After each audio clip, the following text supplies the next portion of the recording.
Septième séance. Donc vous voyez là, lettre initiale, le aïn, voilà, comme l'œil en arabe, aïn, voilà. Donc en phonétique, c'est une petite virgule, hein, vous voyez, mais qui est dirigée vers la lettre qui suit, d'accord. Le raï, donc le raï, c'est la même chose que le aïn, mais avec un point au-dessus, d'accord. En fait, le raï, c'est comme le R gréséillé français, comme dans rassurer, un rassurer, routi, roux, et ri. Donc c'est la même chose, d'accord. Voilà. Par contre, en phonétique, on met un GH. Voilà, un GH. Position de la lettre. Encore, hein, vous allez me dire, aucune difficulté. Le Ain au début, au milieu. Voilà. Bon, bon là, vous allez trouver comme ça. Des fois, c'est un peu plus ouvert. Là, il y a un petit blanc. Justement, là, j'ai fait une erreur. Parce que normalement, celui-là, cette lettre-là, plutôt, de voir un peu de blanc. Bon, c'est pas grave. Voilà, sachez juste que des fois, dans le Coran, souvent, hein, c'est bien fermé, hein, voilà, c'est bien, vous voyez, des fois il y a du blanc, des fois, au milieu. Bref, donc le Ain au milieu, le Ain à la fin, et le Ain lorsqu'il est tout seul, donc comme la lettre initiale. Hein, lorsqu'il est tout seul, c'est lorsqu'il est suivi d'une lettre qui ne s'accroche pas après. Voilà. Donc la même chose pour le Rain, hein, voilà, sauf qu'il y a un point au-dessus, voilà, et un point au-dessus. Donc on dira Ra, Rou, Ri. Hein, A, Hay, Rou. Voilà. Règle de lecture. Règle de lecture. Donc c'est quoi la règle de lecture? Règle très importante encore. Le lam alif. Attention, c'est pas le alif lam, c'est le contraire. Le lam alif.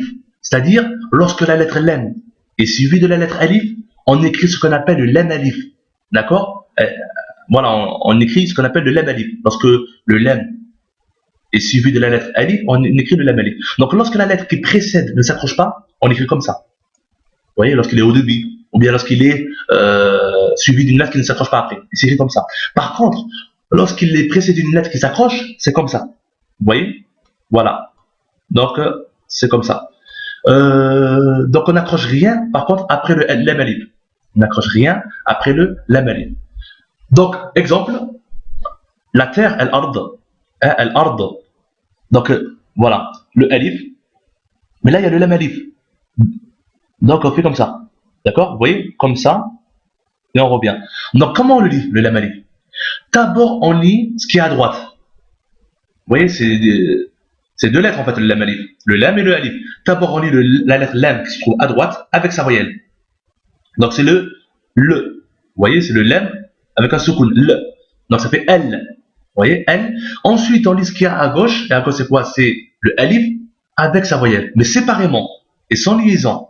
On dit L-A. Vous voyez, L-A. Donc, on dit L-Ard. L-Ard. Vous voyez? Donc, il faut savoir une chose. C'est que vraiment, il faut insister, hein, j'insiste dessus, c'est séparément et sans liaison. Parce que beaucoup vont dire L-A, L-Ard. Non, pas L-Ard. Ce serait L-Ard. Il y aurait un trait au-dessus du lam. Hein, il y aurait une fatha. Non, c'est L-Ard. Voilà. Donc, dans le lam alif, on lit d'abord la lettre lam avec sa voyelle qui se trouve à droite. Ensuite, on lit séparément et sans liaison la lettre alif, hein, avec sa voyelle qui se trouve à gauche. Voilà, c'est très simple. Donc, à savoir, petite remarque aussi. Donc, non, en arabe se lit la. Un non, en arabe se lit la. Donc, nous l'écrivons comme ça. Un lam alif avec un trait en haut, au-dessus du lam. Vous allez me dire, mais c'est quoi le alif là? Eh bien, c'est la prolongation, vu qu'il n'y a pas de hamza, c'est la prolongation du a. La. Vous voyez? Voilà. Exercice. Donc, exercice. On va lire ici, par exemple. Donc, c'est quoi? L. Ouais, vous voyez, L. Ensuite, il y a un I. Vous voyez, il y a un I. Donc, ça fait L-I. Vous voyez, L-I. On ne dit pas L-I. Attention, L-I. On sépare. L-I. L-I. L-I-Kha. L-I-Kha. Ensuite, il y a le lam alif encore. Mais là, c'est la prolongation du. Là, le alif ici, c'est la prolongation du A. Donc, L-Ikhlasu. L-Ikhlasu lil-Ahad. L-Ikhlasu lil-Ahad. Voilà. Qu'est-ce qu'on va dire aussi? Ici, L. Normal, hein? L. Bala'u. L, ba, ça c'est le lam alif. Donc ça, on lit d'abord le lam. Il y a un trait en haut, ça fait lam, Et là, le alif, il n'y a pas de hamza, donc c'est la prolongation du a. Ça fait al-bala. Là, c'est le hamza. Chaque fois qu'on voit le hamza, là où qu'il est, même s'il est seul, on lit directement la voyelle. Donc on dit al-bala ou wal. Du on va directement au lam parce que le alif, on ne le lit jamais s'il est suivi de quelque chose. Donc al-bala ou wal-islah. Wal-islah. Voilà. Al-bala ou wal-islah. Qu'est-ce qu'on va lire aussi? Donc vous ferez le reste tout seul. Ici c'est le a. On a vu le aïn. Hein? Donc le a. Aji, 2 points en bas, c'est quoi? C'est le ya. Mais ici c'est la prolongation du i. D'accord? Ajibun, ajibun wa gharib. D'accord? Ajibun wa gharib. Voilà. Bon, vous faites la même chose pour le reste. Inch'Allah. 8e séance. Donc la lettre initiale. Ici c'est le fa. D'accord? Le fa avec un point haut. Fa, fi, fou. D'accord? Le qaf avec 2 points. C'est la même chose que le fa mais avec 2 points. D'accord? Qaf. Le kaf avec une sorte de hamza. Hein, mais c'est pas le hamza, attention. Hein, ça c'est le kaf. Bon, on va le voir là de suite. Hein. Position de la lettre. Donc le fa au début, au milieu et à la fin. D'accord? Avec un point chaque fois au-dessus. Quand le fa lorsqu'il est tout seul. Voilà. Donc pareil, idem pour le qaf. D'accord? Voilà. Et le kaf c'est comme ça. Au début, au milieu, d'accord? À la fin. Donc à la fin, ou lorsqu'il est tout seul, il y a toujours ce petit truc là. D'accord? C'est comme le hamza.